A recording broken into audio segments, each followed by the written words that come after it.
you throw it on a boulder, if you focus strip it into a boulder, it shifts a little bit more than M-Lock. Is that a PDP?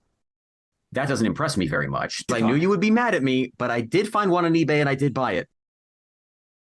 Actually fucking happened. This fucking happened. 1 in 6 wounds from a handgun is fatal. That is a pretty serious temporary wound cavity. Both cheeks. Both times. All right. Okay, technically that wasn't against the rules, but that's not going to stop them from posting it to Instagram to remind you that it did happen, and it did look very cool. Sorry I'm swearing so much, but I'm inebriated and excited. Do you look Asian? How fucking stupid are you? What?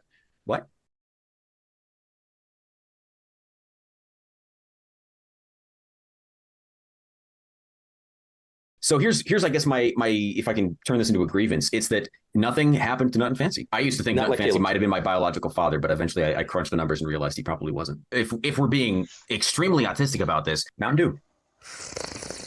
Wildly unpopular thing to say. That the peak of close quarters combat was what the SAS was doing in 1980. If we're being extremely autistic about this, it's just AK people. They refuse to be helped. I'm not even sure if this could be a grievance, but there are a lot of people out there who say techniques from Call of Duty Modern Warfare 1 suck. Factual.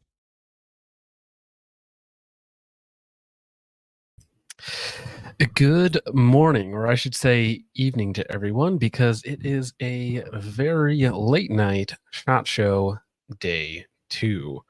A lot of stuff happened today. I did a lot of videos. I think today I filmed 12 videos, and I do want to apologize for the late start to the stream, but I had to go shoot some full auto guns, courtesy of Desert Tech, which was actually the first time I've ever shot full auto, and was on their new Infinity AR-15 and their new Wolverines as well, which their Infinity AR-15s are the new quad stack 53 round mag guns, which do work. So we'll go ahead and we will talk about all of that, probably starting out with the title of the video, or the live stream, is that I did, in fact, go and talk to a mod of Lead and Steel at their booth, which I did want to chat with them after I knew that they were at the show. I didn't know they were there until sometime during the first day or so, but I did want to stop by and at least say hi. I wasn't like trying to start a fight or start any drama or anything else like that. So we did have a nice little chat. Now, he aired his grievances with me. He was a little upset in the beginning, of course, perfectly fine, understandable.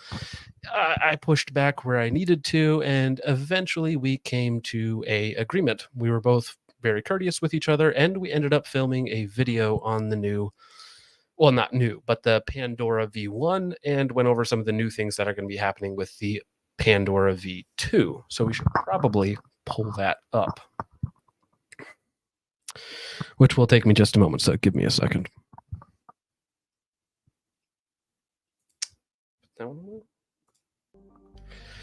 So how is all of your guys' night going? I need to pull up, I have it all saved here on a file. All right. Let's see. So you guys can listen to the wonderful Mass Effect 1 background theme. All right, here we go. Let's go ahead and share this screen so now we can all see this.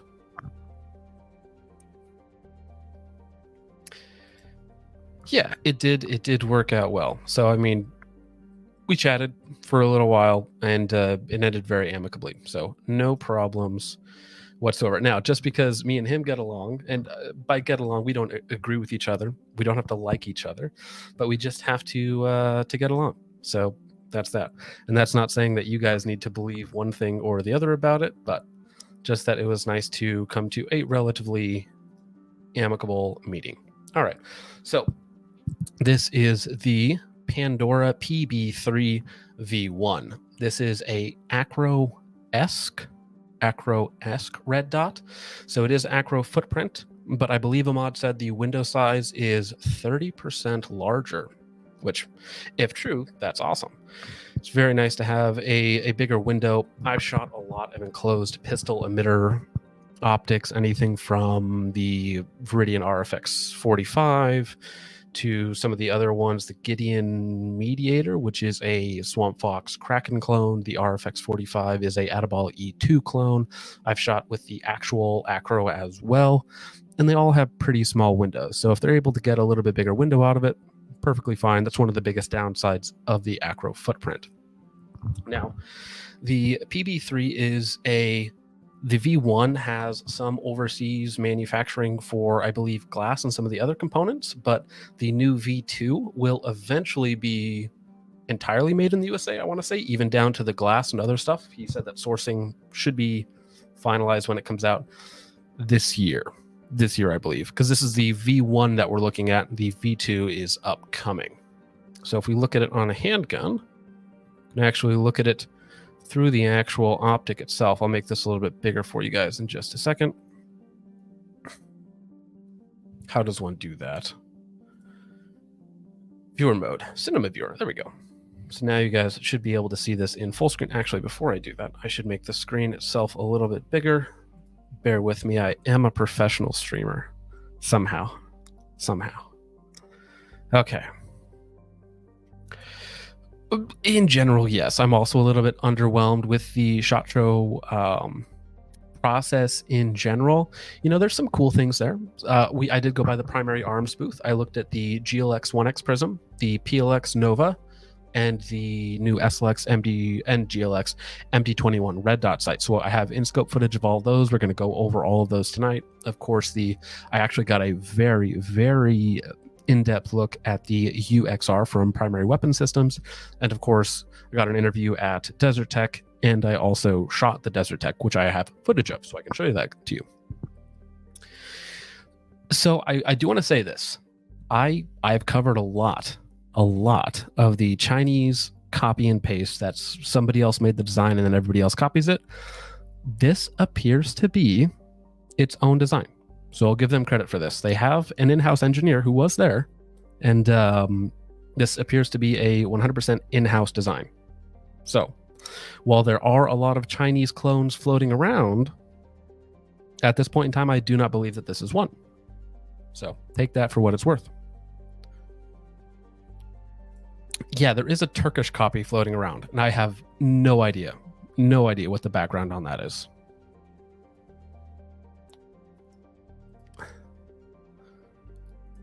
Just kidding. Andrew Vacon. I don't know how to pronounce that. I'm very sorry. Will you make it on the Brock and Hop podcast? If they ask me to, I would go on. I mean, I'm not great in a live setting, as you guys can probably tell, but like if somebody offers me to go onto a podcast, I'll probably go on. It's not a problem. It's another high throw light. You know, there's a lot of them on the market now in that 70 to 100,000 candela range, 1,000 to 2,000 lumens. It really comes down to price and whether or not you like the tape switch. You know, what it's compatible with, basically. So, no, but getting back to the Pandora here, making it a little bit bigger. Nope, that's not what I wanted. Give it a second. Cinema viewer, that's one. All right, so it's a little bit bigger for you guys. This version, the V1, has a 3 MOA dot. However, they will be coming out with a 6 MOA dot and a 1 MOA dot with a 45 MOA outer circle, which is not bad. It's good to have options with it. And again, I believe that is on the V2. So if we move forward just a little bit, we can see it on some different guns. They did have some very cool guns at their booth. This is a P90, the 5.7 little SBR thingy with a Pandora on top. Again, this isn't a review of the Pandora. This is just kind of an overview of it. Acro footprint. The controls and the PCB are recessed on the top, so they actually won't take damage if this were to accidentally fall into an AR-500 steel plate. So they are recessed to not take damage. Cool feature. The dot looks very good. The glass looks very good, especially for a pistol optic. A lot of the times you'll get either a very bad tint or a very bad warping effect as well. I think I have some in-scope footage. Oh, actually, I haven't put it in here yet. So give me a second. Let me put in the in-scope footage of that, because that is not yet in there. So give me 1 second. Where is it? Because I actually did do some GoPro footage attached to one of their rifles. But if I can find it. So that's this one right here. Oh, wait, no, it isn't here. It isn't here. Okay, perfect. So let's go back to full screen for just a second. Cinema viewer, whatever they want to call it. So I think this is a slightly different color variation on the PB3, like a OD green. I think they're one of the companies that does like the different color stuff. I have no idea what firearm this is. Just looks cool. Is this the B&T or something else? But the drum mag looks sick. All right, here we go. So looking through the actual footage itself, this is not on a GoPro. This is on the Sony RX10 II. The dot looks very, very nice. There is a little bit of warping around the edges of the glass and a minor blue notch filter, but the dot looks very good for a 3MOA dot, so I don't have any complaints about that. Window size is small, but it's bigger for an acro footprint. And somewhere over here we go. So here, oh my gosh. So it does get, as he said, nuclear bright, and it actually does. There will be a in-depth video of him going over it with me, which is very cool of him to do. So I don't have any problems there. This was just, unfortunately, they had these fixed irons on this AR that I was taking a look at. So unfortunately, you have irons in the way on a absolute co-witness. So it's kind of hard to tell, but the dot does get insanely bright. Looks very good and crisp on a usable brightness setting, but then as soon as I turn it up, it's going to get insanely bright, insanely quickly. Wait, can you guys not actually see this? Oh no. Am I retarded? That's awful. That's awful.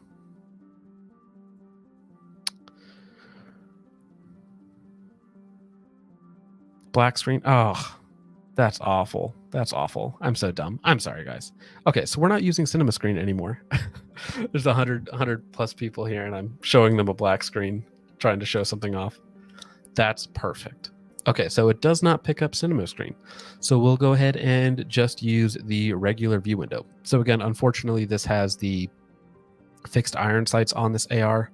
So it's kind of obstructing the view. And you can see it's also put on a absolute co-witness mount. And you can see when you turn it all the way up, it gets insanely bright. Insanely bright. But we can look at some of the other stuff on here.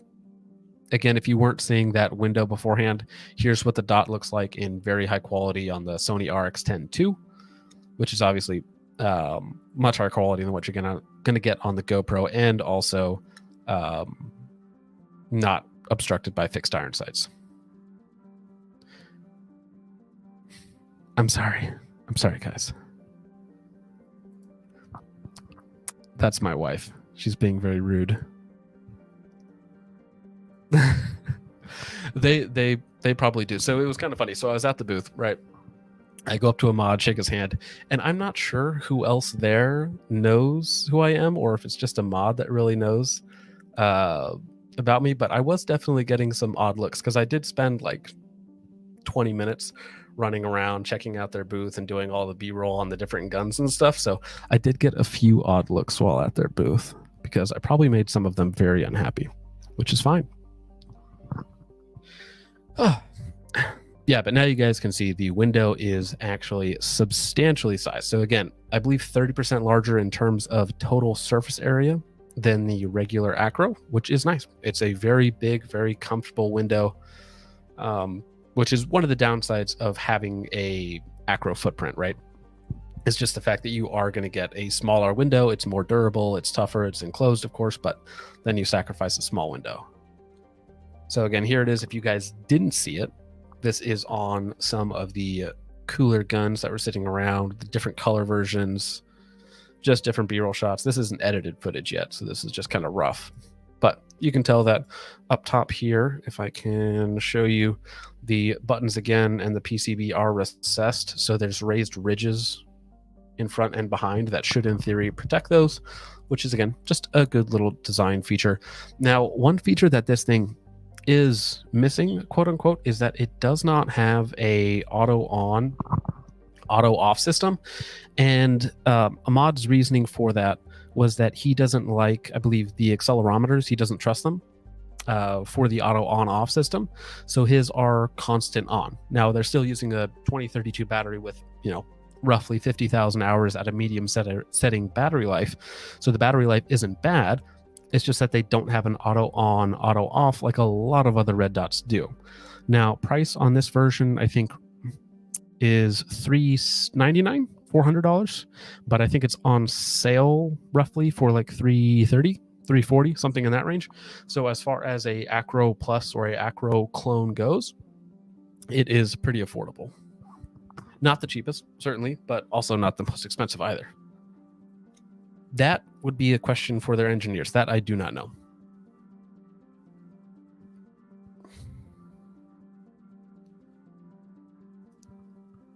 That would be very funny. Very funny.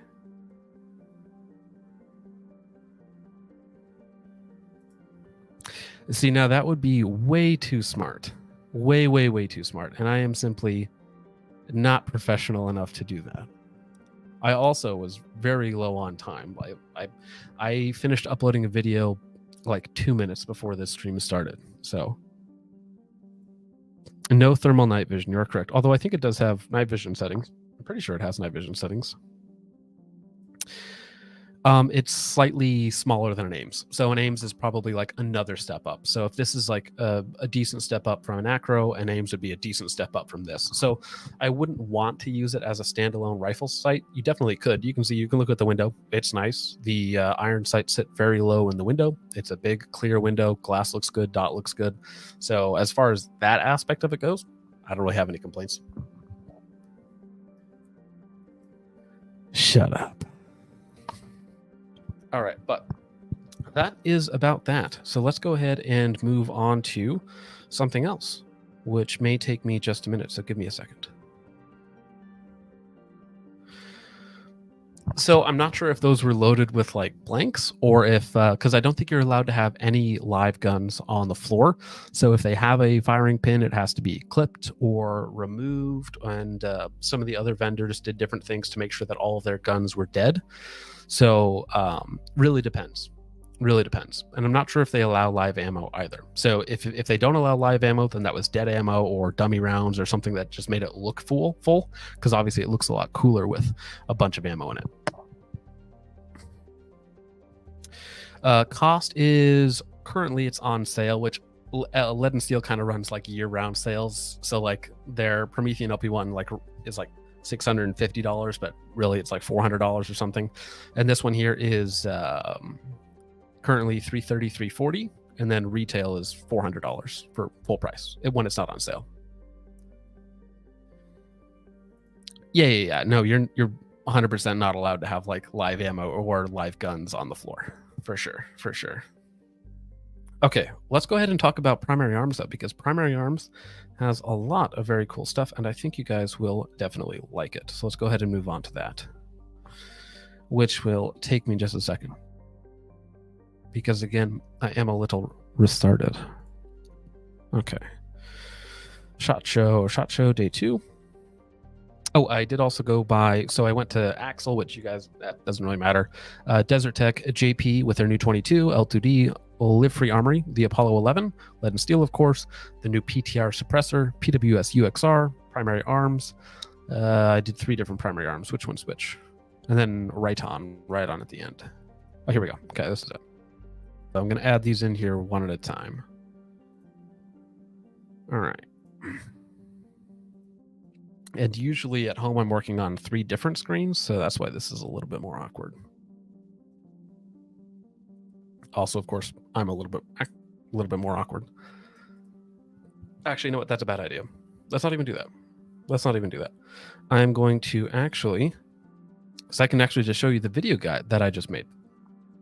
So let's go ahead and remove that, stop that, and I can actually just pull up the actual video and then just mute the video, which will give me just a second. Okay. So that is muted, and then I can just share that window, which would be fantastic. Again, probably something that I should have tested ahead of time. All right. Hey, look at that. If I go full screen, does that help? All right. So this is the new Primary Arms GLX 1X prism. Now, if you guys aren't familiar, they're primary arms SLX. They have the 1X prism, the 3X prism, and the 5X prism. All very small, very budget oriented. They come with their ACSS reticles, nearly daylight bright illumination, if not daylight bright illumination on all of their models. But on the SLX line, the biggest complaint was that the glass quality was not fantastic. So they are coming out first with their GLX 3X or 1X prism, sorry. So the GLX prism is a ground up redesign of the optical system. So you actually get a bigger objective lens, you get a bigger rear ocular section as well, and you get higher quality glass as well. So you get all of it. It is just better in basically every respect.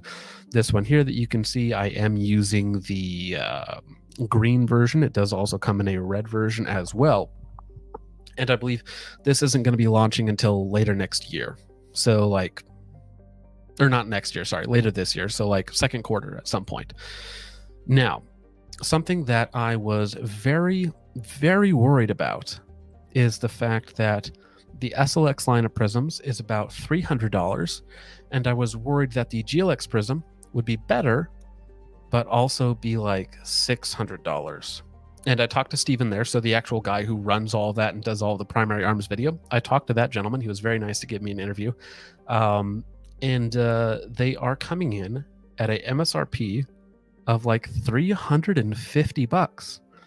So almost not more expensive at all than the regular SLX 1X prism.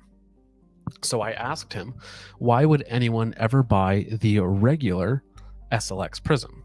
And of course, the SLX prism is a little smaller, a little lighter, a little cheaper. It does have some different reticle options.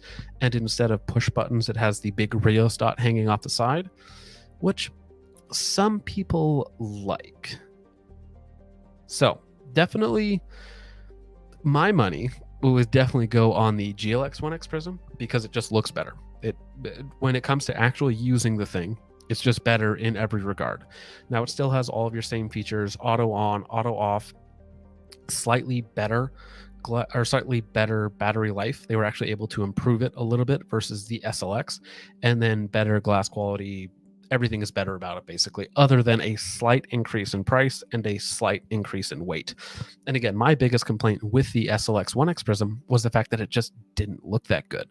This one here looks very good and is only slightly more expensive. So the pricing on it is fantastic. And because they're doing this with the 1X prism, I can almost guarantee you they're going to come out with a upgraded version of the 3X prism and probably the 5X as well, if not like a 4 or something in that range. So Lead and Steel never actually sued me. They threatened to sue me, which I'm assuming was just a bluff or posturing. They never actually meant to sue me, but it was just like, let's shut this guy up. And that's why we had our video back and forth, which was a fun time. As far as where it's made, I would guess most of it is still from China, but it is probably just, again, they say premium glass, premium quality, all of that sort of stuff. So it's just, while yes, it still has basically the same feature set, it's a little bit cheaper and whatnot, it's just better all the way around. So even if it's still from China, it's a little bit better.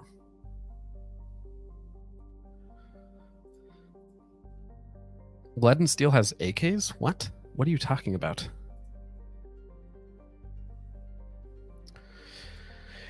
It does look good. And as someone who used the 1X quite a bit, I actually did a competition with the SLX 1X prism. It's just not as good as a red dot, right? Because it's optically different. It's not as easy to use. It's not as precise. Well, it is more precise, but it's not as fast as like just a true red dot because it doesn't give you that true 1X image. This, as you guys can tell, even through a GoPro, through a crappy stream, looks pretty darn good. So in person, looks very nice. Very, very nice. Andrew comes in with another $199 saying primary arms has been knocking it out of the park. I believe you're correct. especially with the new batch of stuff. I haven't really been into their mid or long range optics, as that's not most of what I do. But this GLX coming in with basically just upgraded features, but just cheaper, or not cheaper, but only slightly more expensive. Very nice. Very, very nice. And that video is actually going to go live on the Gun.Deals channel in 35 minutes. Yeah, I'm not even a huge proponent of prisms per se. I have run a lot of them, but this one here, it's very attractive for the money.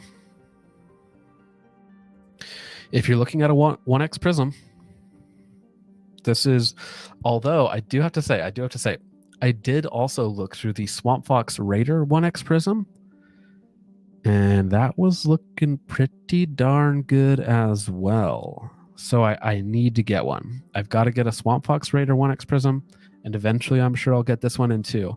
But I will say that Swamp Fox 1X prism looked very good. Very, very good. And I looked at it just before I saw the GLX. So it was very close together when I was looking through them. And the Swamp Fox might even be just as good as the GLX. But again, different lighting conditions, different rooms and whatnot. So I will need to get both of them in. The Swamp Fox is about the same price too. Parallax is better, quote unquote. There's still always going to be some parallax error, but I believe in general it might actually be better. Like slightly. Like if we're looking at one is 1 MOA at maximum and the other one is like 0.75 or something, right? It's very close, but I would imagine prisms are better. Yeah, I mean, I think that they will come out with a GLX line of their 3X, 5X, or maybe a 4X prism or something like that to compete with some of the higher end options. And why not? Especially if they're like $400, $450. You might look at those before you look at $1,000 ACOG with no eye relief.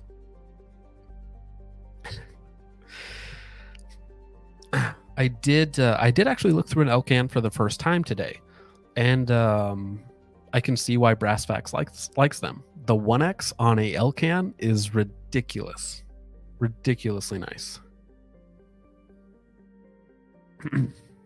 So Quality Guru comes in and says, I have seen a YouTuber use the primary arm's prism scope as a 45-degree offset and a red dot as the primary aiming point. Your thoughts? That seems awkward. That seems very awkward. I feel like I would do the opposite of that and use the more precise prism as the primary and then the other one as the secondary. But that's just my thoughts on it. So, interesting. Yeah, the 1X, there is a little bit of warping because again, it is still a prism, so it's not like a true like pass-through optic. There is still like a lot of glass on the inside, but it looks pretty darn good. Pretty darn good. I'm pretty sure. No, sorry. I've heard very good things about the Otter Creek Labs cans. The Polonium K, if I could go back, is probably the one that I would buy. Or the AB Suppressors can. Either one of those is probably the best buy. So that is probably where I would have gone had I not gone with the YHM route. Yeah, the GLX 2X is Chinese, and this looks way better than the GLX 2X Prism. And I like the body style more as well. So, but also, thanks for letting me borrow that back in the day.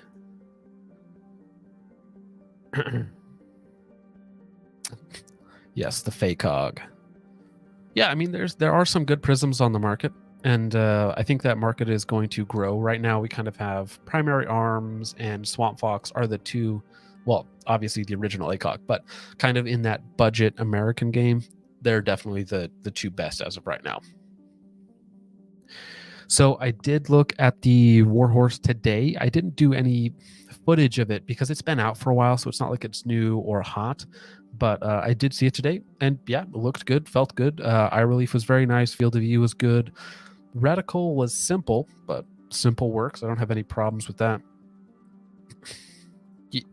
Yes, if the LCAN, the 1X, and the whatever it was, 4X or whatnot, it looked really, really good. So even though it is punishing in terms of size and weight, very, very nice glass. And that 1X is insane. And it's also very bright as well. So you can use it kind of like a red dot.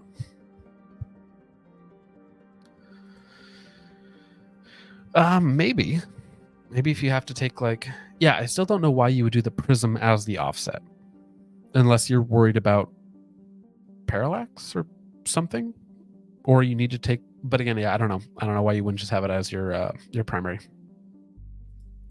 So they did actually have a prism set up with a magnifier on it, and I didn't check it out. I should have, because I was right there. But I was trying to, take a look at their hot stuff, which is, of course, the GLX 1X prism, the PLXC 1-8 Nova fiber dot, and then the new MD21 red dot. So speaking of that, yeah, the Vortex 5X is also not bad. You can get them for as low as $200. It's not bad. Yeah, absolutely. The Polonium K or the AB suppressors can as well. I met the one of the gentlemen from that company, and they seem very nice, very nice. No, but it's a 6X magnifier, so it sucks. I did look through the primary arms GLX 6X magnifier, and guess what? It sucks. It's a 6X magnifier. They're terrible. In fact, I can show you that they're terrible, especially when you put a red dot in front of it. They're even worse. So let's go ahead, and now we do have to go back to, I'll let that run in the background while I'm setting this up. So I do need to go ahead, and we'll get rid of that. And we will go find that footage. We'll just go to the SLX first.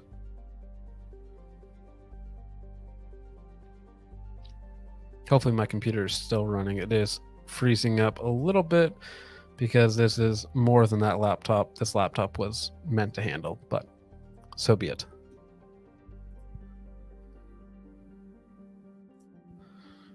All right.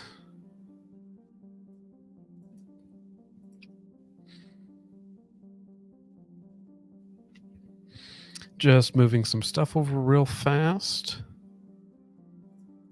Oh, it's annoying. Oh well. All right. And then I have a bunch of in-scope footage of it as well.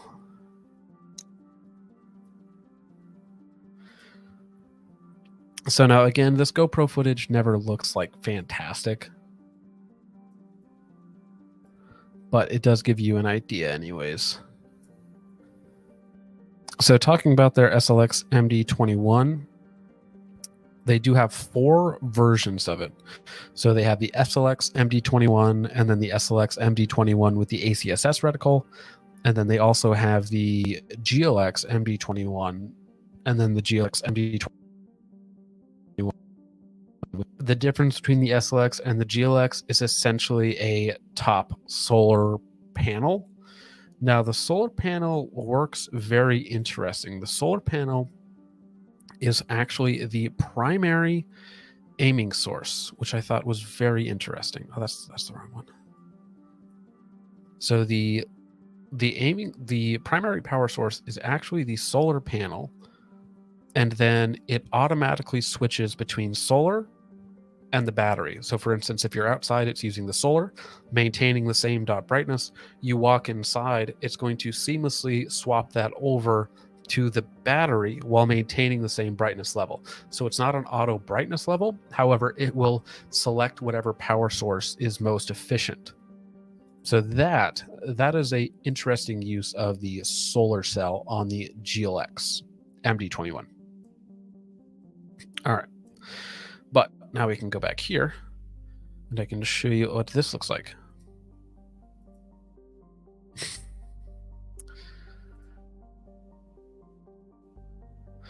No, I know my laptop is dying right now. I don't know if you guys can hear it, but there's a fan going on up there. But my laptop right here is far louder, far louder.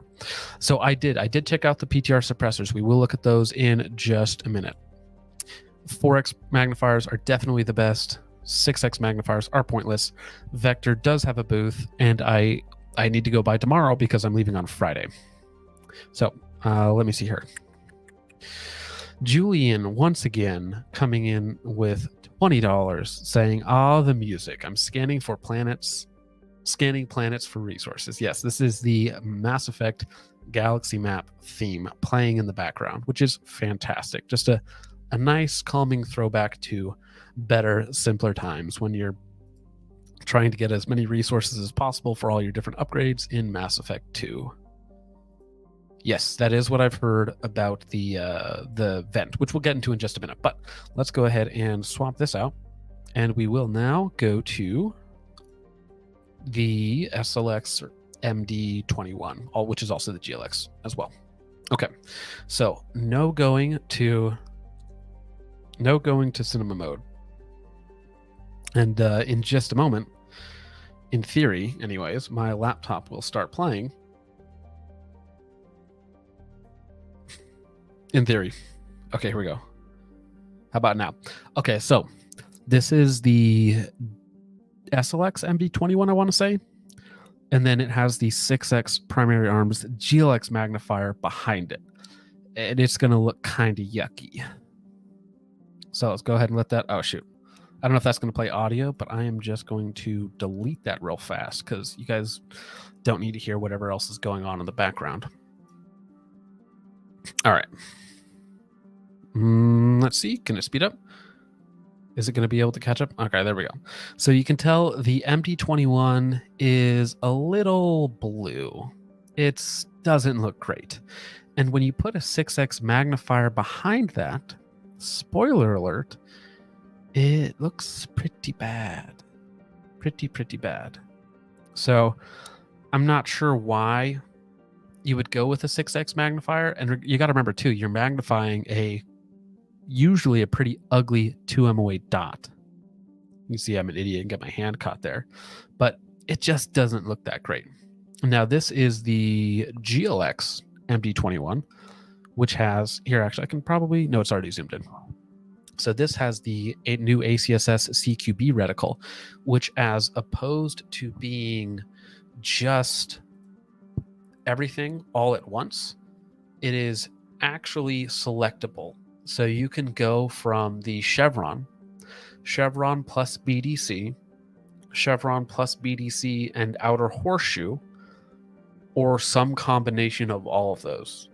So it is very nice. So if you don't need all the busy garbage in there, you can get rid of it and just have the center chevron. If you want all of that, you can just leave it on full blast all of the time. And keep in mind, on the GLX model, the primary power source is the top solar panel. And then, of course, it will automatically detect, from what I understand, the lighting source. So it will maintain your battery brightness, but will swap between battery powered and solar powered automatically. And that's not a mode, it's just in that mode, which is fantastic. And actually an interesting use, because it will automatically utilize your solar cell. And if your solar cell gets obstructed or stops working, it just seamlessly swaps to the battery. So it will actually select the power source, which is good. I haven't played Eve. Are we talking about Eve Online? I've never played it, so I don't know. The music might be very similar. I'm sure this guy has done a lot of different soundtracks.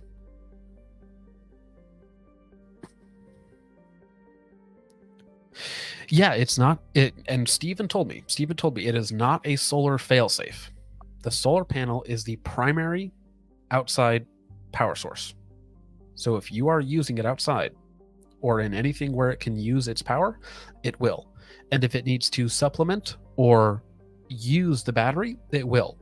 And it's not going to... He told me that it's seamless. So it doesn't just, you walk inside and it shuts off and then it turns on like a second later, because it has a very slow delay when adjusting.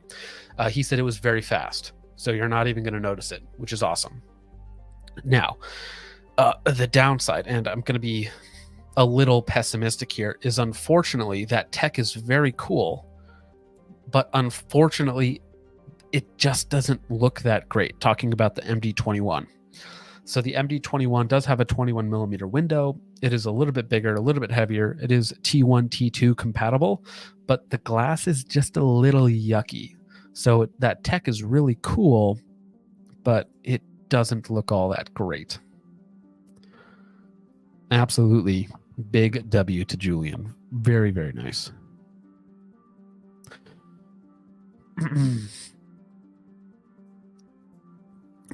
Yeah, we'll talk about that later, but 3D printed is very interesting. Very, very interesting.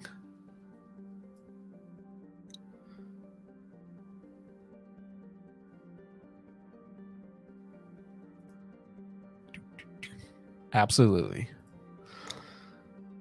Oh, very nice. Very nice. Can you play the theme? I would have to learn the theme. I can play guitar, but I would have to learn the theme, and I would also have to buy a guitar. I did sell all of mine, unfortunately. I had a couple PRSs back in the day that I got rid of, which is sad, but I just didn't have enough time.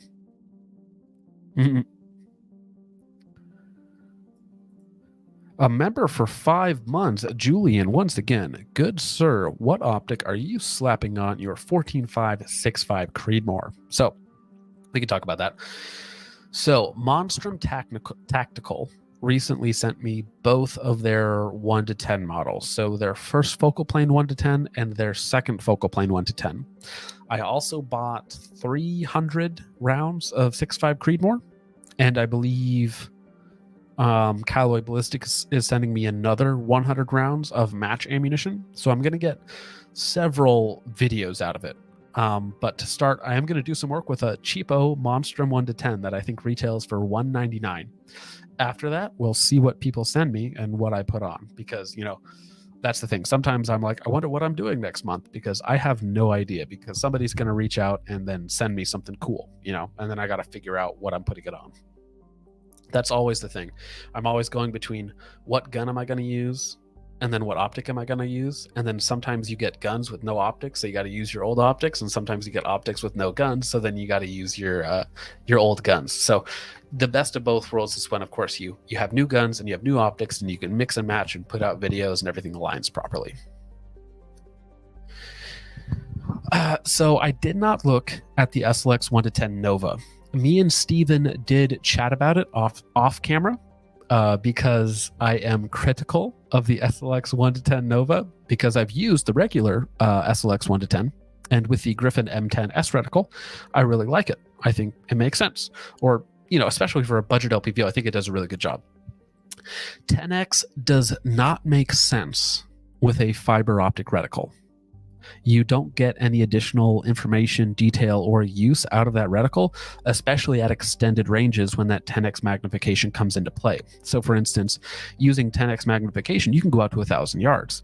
Are you going to go out to 1,000 yards with a mill drop with no wind? Probably not.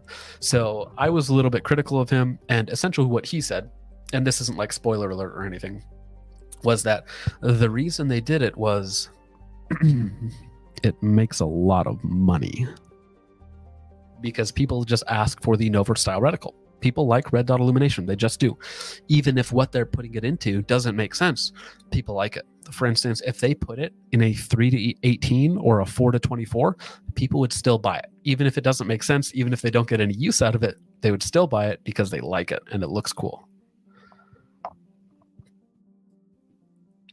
And thank you again, Julian, for the 5 months and the big donations. Absolutely not needed, but greatly appreciated. Thank you, sir. Kind of, right? I don't remember. It's probably not exactly, but something like that.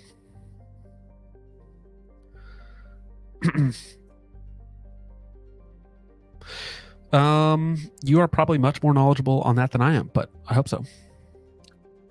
So that's you're a talented man.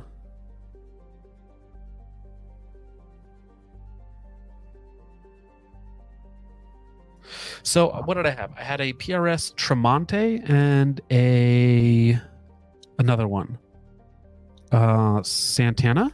I want to say I had a Tremonte and a Santana, and I got rid of them. Not because I didn't like them; they were wonderful, but I didn't have much use for them anymore.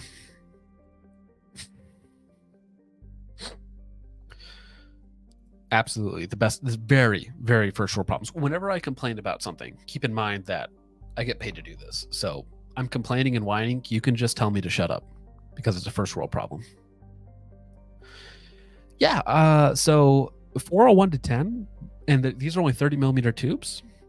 From just looking around, playing and dry firing, not bad for $200, which is insane, right? You say 1 to 10, $200, you instantly think garbage, worthless, never going to look at that again. But I might even take one of them out to 1,000 yards on that 14.565 Creed. So we'll show you how it goes.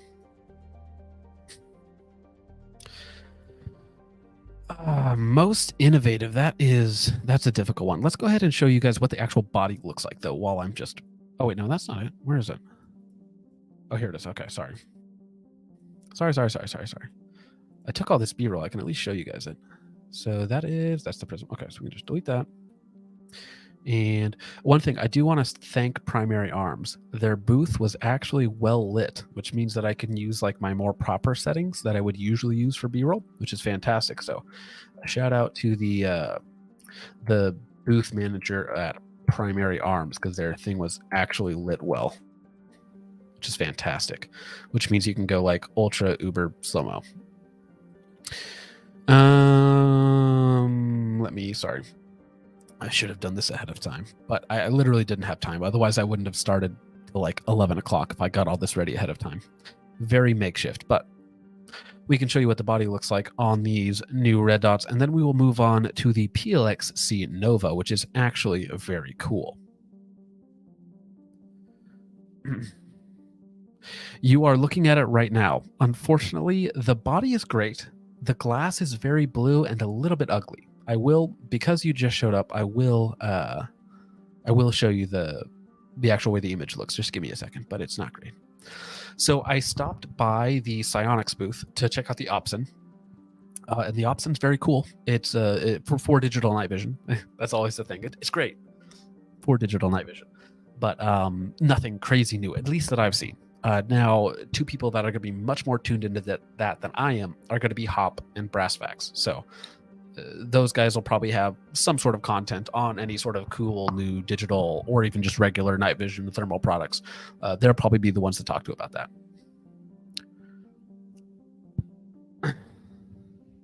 Yeah, again, even if I say, hey, it's super mediocre, it's $200. Who cares?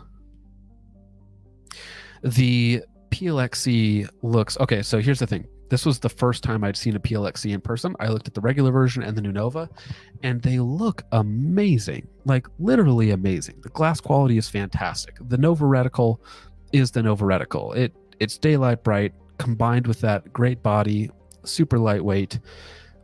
The glass looked better than almost anything I'd ever looked through. It feels great. I mean, we'll show that off next, but it is very good. Very good.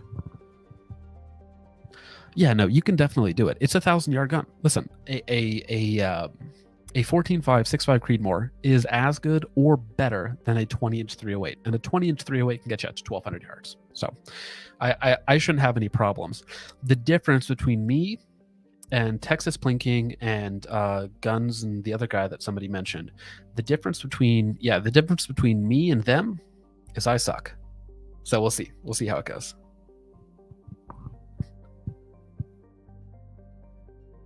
Okay, now that before we move on to the PLX-C, that gentleman wanted to see how the dot looked. And this is what it looks like with their GLX 6X prism or magnifier. Kind of yucky. It's kind of blue.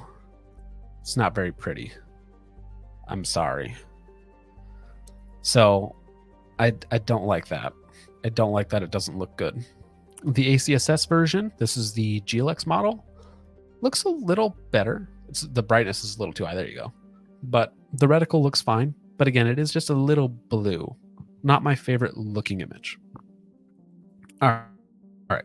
Now with that nonsense out of the way, let's go ahead and check out the PLX option, because this is fantastic.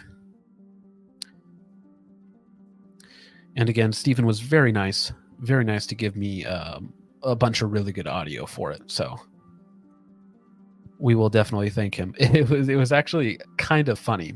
So they were very aware of who I was, even though I did not know who they were. Ken, who is one of the leader guys over there. I'm not sure exactly. Oh, that's not right. That's way too many. Ken, very nice, very funny gentleman.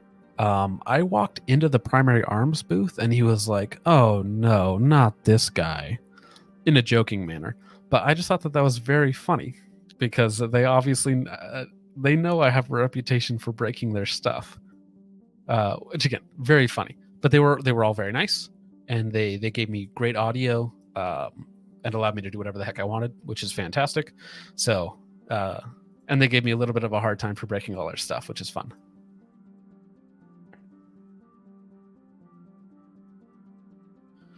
Enhanced better. Okay, so this is just the raw B-roll of it, but that's not what you guys care about. I guarantee what you actually care about is the best looking LPVO on the market.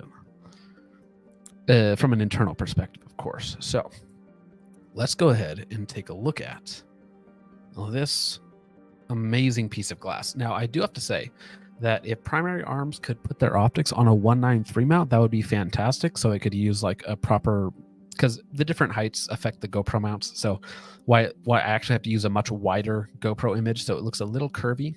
But here is the new PLXC Nova, which is incredibly good. So let's go ahead and take a look at that. I will just let that play for you guys.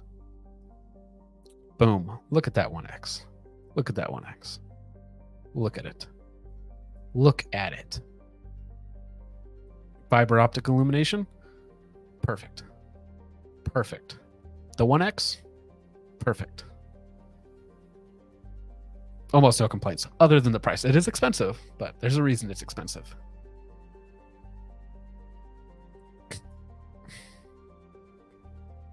It's very nice. It's very nice. Yeah, I'm gonna break it, but it looks amazing. Look at that. Look at that. Look at that 1X.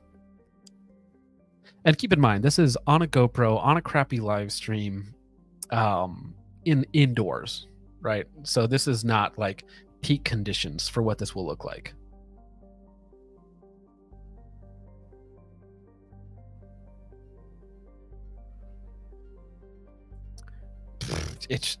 This is on like 3 or 4 magnification, but at 1X, it looks good. It looks very good.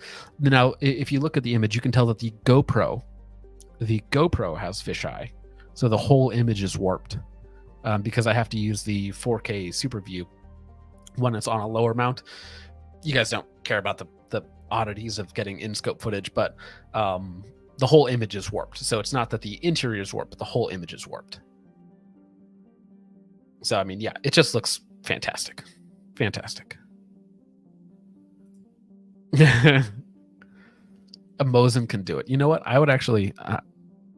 I want to see it. I want to see a PLXC on a Mosin. Yeah, no kidding, man. No kidding. It's very crazy. It's not bad, gentlemen. Now, again, when you see like scope shadow or anything else like that, that's a GoPro thing. That's a GoPro thing. Look at the detail. Look at the detail on those lights. Fantastic. Fantastic. Yes, so I did check out the Live Free Armory booth. I got footage on all of their stuff, and now we can just look at the basic body style. Now, I did talk to, again, Steven about this. It is the exact same price. So even though it's second focal plane, even though it's a Nova etched reticle, they didn't change the pricing or anything else like that. So it has the exact same MSRP. $1,500, I want to say, is the starting price. Let's see. So this is a good comment.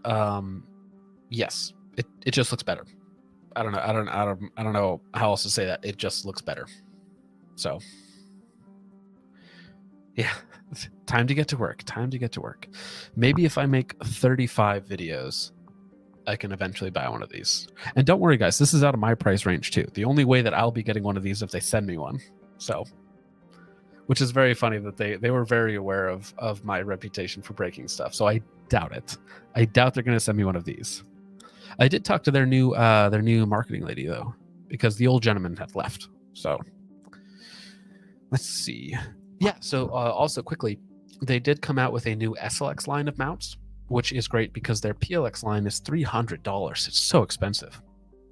But with their new SLX line, it's much cheaper and of very similar quality. So you get basically all the same features. You can get your RMR top mount. You can get your 2.2 inch riser for a T1 and get them at very affordable pricing. So I do like that. I don't want to throw it at stuff, but I do because people enjoy it and people like to see how things hold up.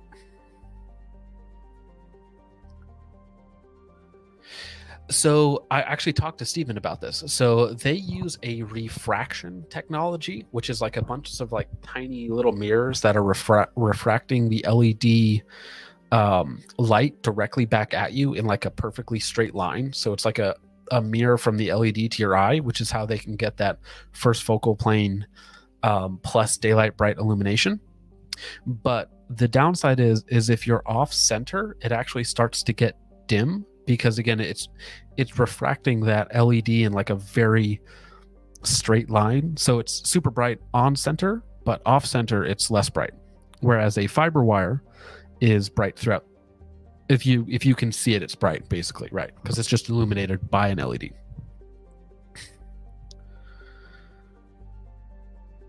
Yes, the throw lever does fold down. So it's very long, of course, but it's also a very smooth throw, so you do not need to use it if you don't want to. Like I was just manhandling it over with my hand perfectly fine. But yeah, it flips down and flips out. So you want it out for super fast, you can. You don't need it because it's a very easy throw. It's very nice. I have not. No, at this point, I don't care. Whether I buy it or whether somebody sends it to me, that's part of the deal. If it breaks, it breaks. Not my problem. Because usually with a lot of the stuff that gets sent to me, like the Vector 1 to 10 that passed the drop test, or at least survived the drop test, like that just gets given away, right? I'm not selling it. I'm not keeping it.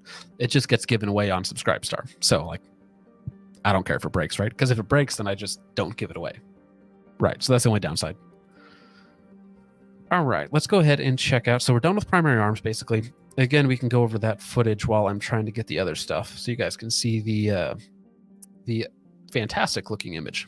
But we can check out Live Free Armory and go ahead and throw this stuff in there while you guys are looking at that. All right. It's in day 2.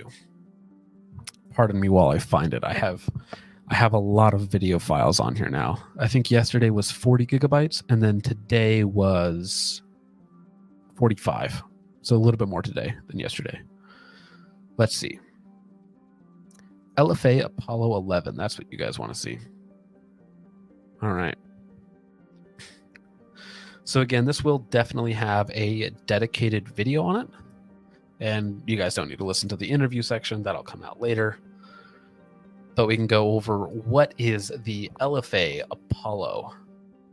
It is a sub $1,000 double stack 1911, very similar to a 2011. And they have the full size 5-inch. They're coming out with a compact model. And then later on, much later on, I think they said like maybe a year or so, they're coming out with a subcompact 1911, double stack 1911, kind of like a 2011, but they can't call it a 2011 because that's patented or something. Now, very interestingly on these, they all have the same price of $979. I will talk about how they felt, which was, it was all right. Obviously, the main claim to fame of these guns is that they are under $1,000 for a 2011, which is basically the only option out there, or one of the only options out there. Unfortunately, they didn't feel that great. So I tested 3 or 4 different models in terms of like slides and triggers and whatnot. The slides were a little rough for $1,000, not in terms of fit and finish, but in terms of like racking them and whatnot. They were a little on the rougher side. The trigger was kind of mediocre, which is also a bad sign for a 1911/2011. So I wasn't a huge fan of them overall. And again, if I had to think about it, for $1,000, what's the best gun I could buy is probably like some Canik competition model, which has a better trigger than these. Now, these come with a standard capacity of 17+1. They all come RMSC cut, which again is great. So these are very high value when you compare them to 2011s or double stack 1911s. But in terms of just like raw performance, for $1,000, I think you can get more performance out of them. So yeah, if that sounds like I'm not quite as excited about them, it's simply because I'm not quite as excited about them. So because the triggers weren't great. The triggers were like 4 to 5 pounds maybe, but they were like almost a little spongy and had like take up, which I was very interested to see, like a bit of like gritty take up in a 1911 style trigger. It's kind of lame, right? And then on top of that, the reset wasn't great either. The slide was a little rough. Now, keep in mind that these are show models, so I don't know if these have even been shot or broken in. It's possible that when they get broken in, they will be much better, possibly. And of course, that's assuming they're reliable as well, because you are still spending $1,000 on a handgun. And $1,000 on a handgun absolutely needs to perform. Absolutely needs to. As Stabby McStabwood says, $1,000 heifer, $1,000 cow. Now, I will say that they felt great in the hand because they have their own. It's an aluminum magwell with a 3D printed grip on it, which felt great. Very grippy, very tactile. The slides feel good. The machining on them was good. The sights they come with are fine. Again, they are optics cut as well. It's just that the slide felt rough and the trigger was not great, which are two things that I think are really important for a 1911 or 2011 or a double stack 1911 or whatever you want to call it.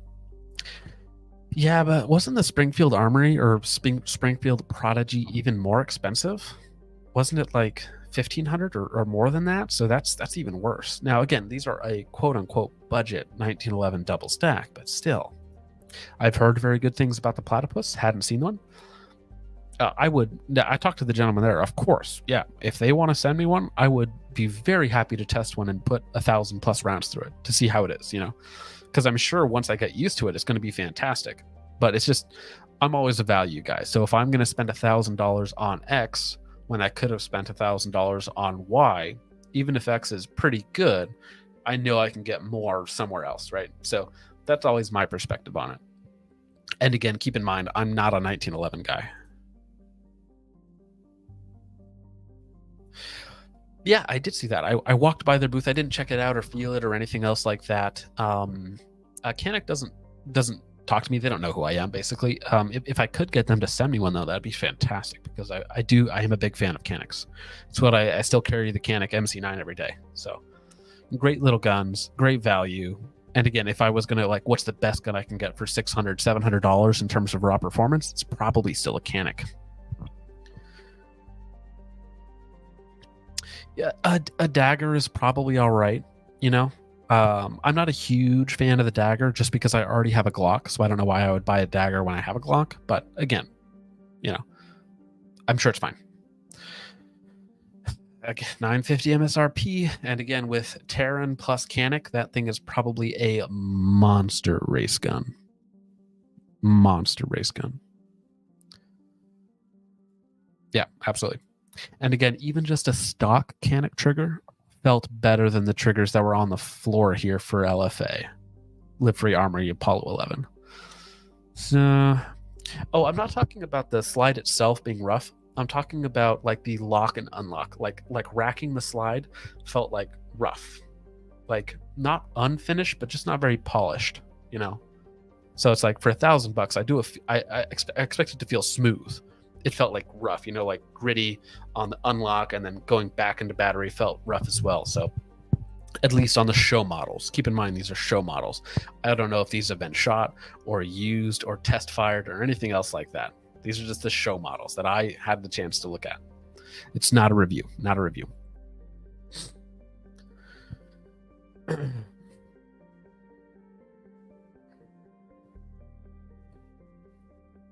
Lots of slide cuts. So here's the thing.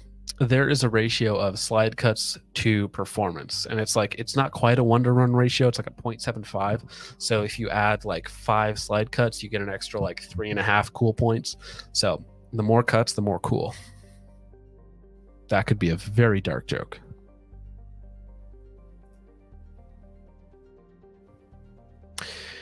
Yeah, I mean, almost anything is better than a stock clock trigger, though, right?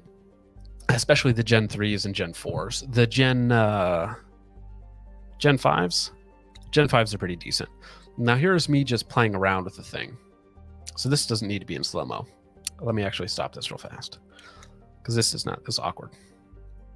So this is what I mean by the slide being a little bit rough feeling in terms of its lock and unlock. Change clip speed. This can be in 100%. All right, here we go. Let's see. What does this look? There we go. Normal speed. How about that? Yeah, just the slide just didn't feel all that great. And the reset wasn't fantastic. The trigger was a little heavy, and it has like a bunch of take up. So I was kind of confused, because like I felt really bad 1911 triggers, and this didn't feel horrible. It just wasn't great. So it's just not a very like exciting product, if that makes sense. And then again, you can just see they had a bunch of different models options. Again, the grip feels great. The feature set is nice. It just needs to perform well. And hey, even if it's a little rough and the trigger isn't fantastic, if it's super reliable for under $1,000, getting a super reliable 2011 for under $1,000 might be a feat in and of itself.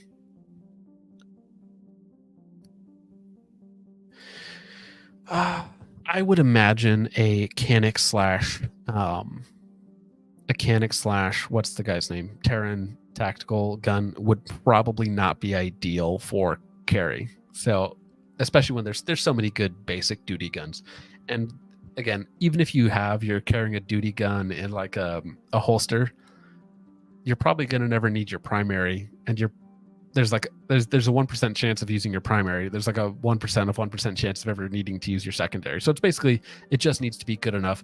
The most important thing is that it's reliable. You don't need some like super uber race gun as a duty gun. So that's why mine is a Glock 17 Gen 3.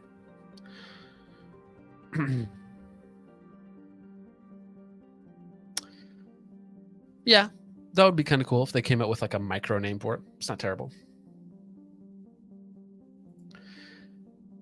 Okay, yeah, we should talk about that.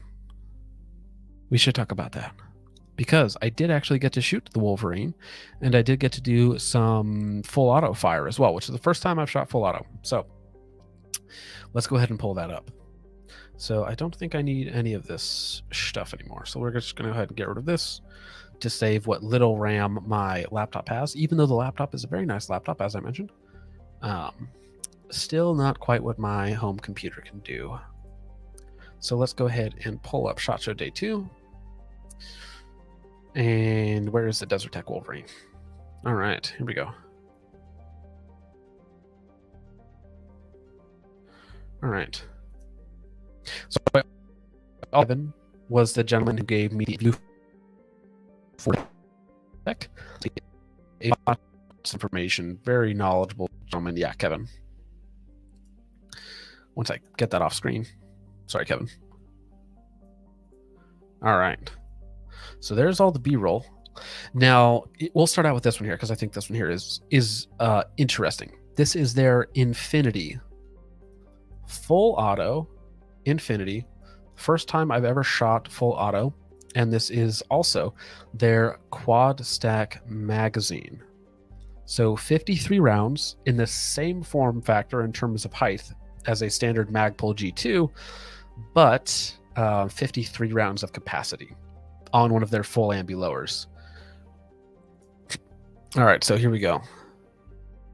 So that is just me shooting it in semi-auto just to get a feel for it. And then, of course, throwing the fun switch here. just kind of messing around with it a little bit. I do like to feel things before I just go for it. Now you can tell there, I've never shot full auto before. First time shooting full auto. So it was a little bit more than I expected. But very cool. And you can see that with the 53 round magazine, you can shoot even on full auto fire. You can shoot quite a bit with it, which is fantastic.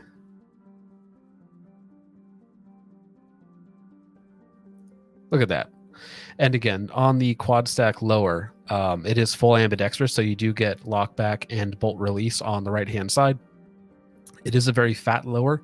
The lowers are, or the magazines are very fat as well, but you do get nearly double capacity, which is very cool. Very, very cool.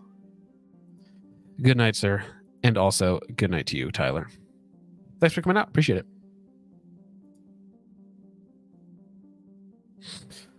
Oh, that's true. I didn't think about that. Yeah. Yes. Definitely the first time I've ever shot full auto. Why would you remind me about that? So rude. Thank you, sir. Yeah, so it is a it was very fun. So let's go ahead and look at that again. For this is the Infinity, which is again first time shooting full auto on the Desert Tech quad stack magazine. And I also do need to say thank you to Lance. Lance is a gentleman on Instagram. I might try and put it in the description of the video. He actually got me more ammo than the average person here, which is very nice. That's why I got a full 53 round magazine on this guy. He also let me shoot basically anything there. And if I had stuck around longer, I probably could have shot even more, but it was going to push back the live stream even longer. So very, very fun. So big thanks to Lance. And because of him, I'm probably going to get a Wolverine to shoot and a possibly an Infinity. Hey, sir, thanks for showing up, and thank you for the huge $20, sir. That is incredibly generous. Thank you. And you can tell in this video, I am very happy. That was the first time shooting full auto. I burned my left hand a little bit, my left index finger, just holding on to the rail underneath it, because when you're shooting full auto, 53 rounds in a magazine, it gets very hot very quickly. But that was not the last thing that I shot. Lance is a great dude. Very, very good dude. So the 5.7 I covered yesterday. So that is in a dedicated video on the Gun.Deals channel and also in yesterday's live stream. So I don't want to go back over it today, if that makes sense. All right. Next up, we have... Oh, I should also mention, Lance is doing the filming here. I handed him the camera and he did the filming. So Lance is filming here.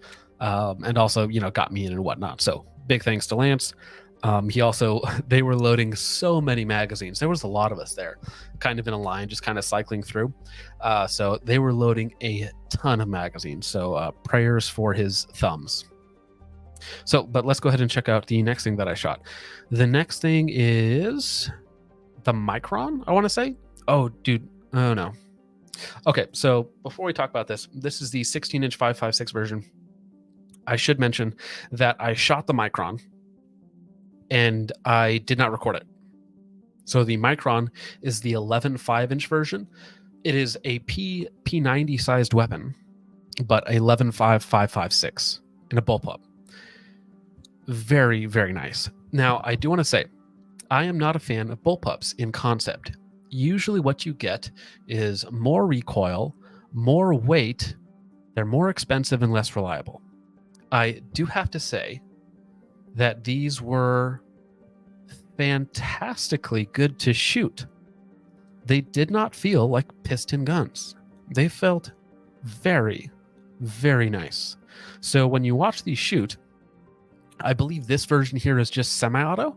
I think they only gave me 5 or 10 rounds. Again, I shot like 5 or 6 different versions there. So, actually go back for a second. So insert the mag, do the HK mag slap. I do a press check and it doesn't have a forward assist. So when I do the press check, it did not go back into battery. So I physically, with my hand, pushed the round back into battery there. And that's a me thing. That's not the gun's fault, right? I pulled it out of battery to do my cool press check and just pulled it a little bit too far. Ambidextrous charging handle, you can see I do the press check, pull it out a little too far, and then just I physically push it back in. And again, this is a 16-inch piston gun, and it shoots like a very nice DIAR, and it's considerably lighter than a lot of the other options on the market. And no, I didn't pinch my hands in there. And it shoots nice. And I'm a guy who's a little bit of a snob. Again, I'm a guy who's a little bit of a snob when it comes to recoil on 5.56. And it shoots very nice. And again, I think I'm going to get one for review, I should say. So that is the 16-inch version. And do I do anything else in this clip? Or am I just talking about it? Again, this will be in a full video later on. Okay, so what's this one? This is the 20-inch version. Again, just a very, very smooth recoil impulse. Super controllable. And this isn't like an in-depth review or analysis or anything. This is just my first shots and impressions, basically. Getting maybe 50 to 100 rounds in total on this stuff. But you can tell. Shoots very nice. Very easy to keep on target. That was just semi-auto there. And this is a 20-inch gun. The 20-inch 5.56 with the length of like a 13.7. So very, very nice ballistically. So I'm not sure which version I'm going to get. And then last up, this is a Micron. This is a SD 11.5 with a Huxworks can.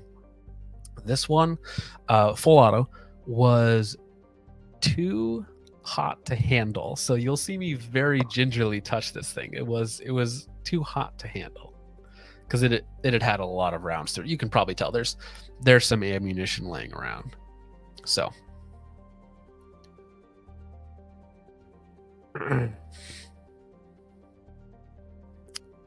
well, let's see here. Lance, fantastic camera work, of course. All right, so we'll skip that. There we go. Again, this is a 11.5 Micron, still a Wolverine, but the Micron, so 11.5, and then a Huxworks flow-through can on the end. Full auto. And again, I can barely hold it. Look at that. Look at that. Just a nice little rise when I'm barely holding it. Because that handguard had to have been 200, 300 degrees. It was insanely hot, so I couldn't even touch it really. But that's what you get when you get a full auto suppressor underneath your handguard. Very, very hot.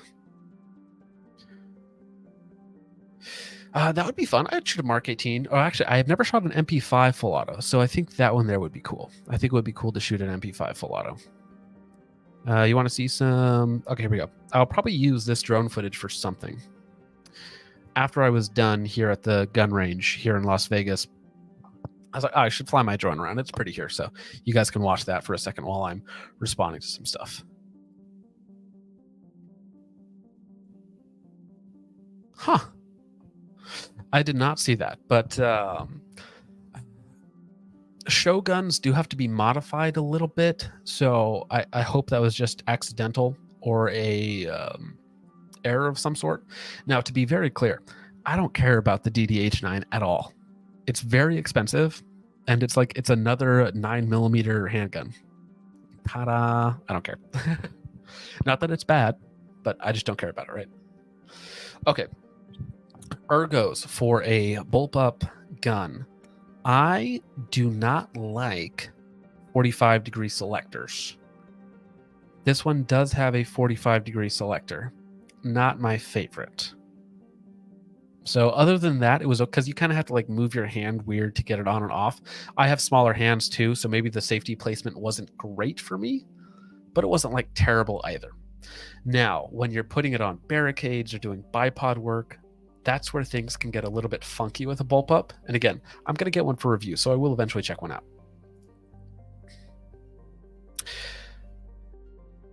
I've heard mixed things about that, and it's not great for what I do. Yes, so apparently it is much more accurate and works well. So we'll have to see, because I would also like, if I was going to get one version, I think it's either going to be the 16-inch 5.56 And if I got like a conversion kit to like a 20-inch 6.5 Creed, I think that would be super sick. So I could do like some really long range shooting with it, and then I could also do some, just normal 5.5, 6.5 stuff, so it's not so expensive. Plus 100 points, plus one, plus one issue. But that's my fault again. So. MSRP is the 2,500, I want to say. So it's the same price as the MDRX. So they have made the MDRX shoot better, more accurate, weighs less, and they've kept the price the same. So that's not a bad thing, right? It's still too expensive for me, and especially like let's put this up against like a $1,200 AR. A $2,600 bullpup is going to be less accurate, shoot worse, heavier, less ergonomic than like a $1,200 AR. Even if it's fantastic, you're still making sacrifices to get that bullpup. Now, I do want to say that they have a very traditional magazine release, which is cool. And they also have a rear magazine release as well. So you have two magazine releases. You have a bolt release in the back that's fairly ergonomic. But again, when I actually get it and can do reloads, can move with it, can shoot inside of cars with it, that's when we'll tell how that ergonomic situation actually works.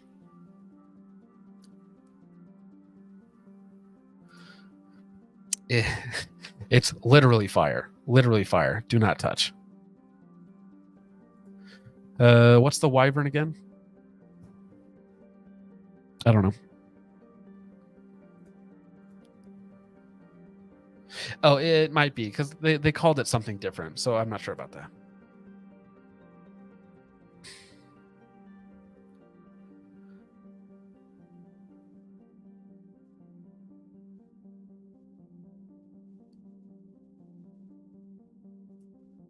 Bolt actions? What bolt actions? I didn't even take a look at any of the bolt actions there. I have like one shot, like a singular shot of the Palmetto State Armory bolt action rifles. Again, it's a novel concept. It's interesting enough, but it's just not something that I am super interested in. Right? It's like a 700 chassis or a 700 action that fits a bunch of other chassis out there. It's like oh well. So that is another interesting idea, because that would give you a very inexpensive bullpup option, right? You would be like $1,200 for a Jackal, or let's say you just buy an upper. Upper's like $800, and then maybe $300 or $400 for the lower, because the lower is going to be more expensive for sure, and that gives you a $1,200 bullpup. That's not bad. That's not bad. All right, gentlemen. I am 85 minutes into this, and I have to edit 4 videos before I go to bed tonight. 4 of them. So they go live on the Gun.Deals channel every 4 hours. So one is going live at 6 a.m., 10 a.m., 2 p.m., and 6 p.m. I got to get all 4 of those done tonight before I go to bed. So I probably have to end it here, gentlemen. We definitely didn't get to everything that I covered today, but don't worry, there will be videos on all of that tonight. Or not tonight, but in the next little while, you will see all of that on the Gun.Deals channel, and 1 or 2 things on mine. I might put the Lead and Steel video on my channel, just because I think people will be interested in it. Me and Ahmad having a nice conversation about the Pandora. So with all that out of the way, guys, thank you so much for watching. I hope you all enjoyed. I will see you in the next one. God bless. See, now we have the awkward, 5 seconds where I have to click through 3 different things to actually end the stream. So now we're done.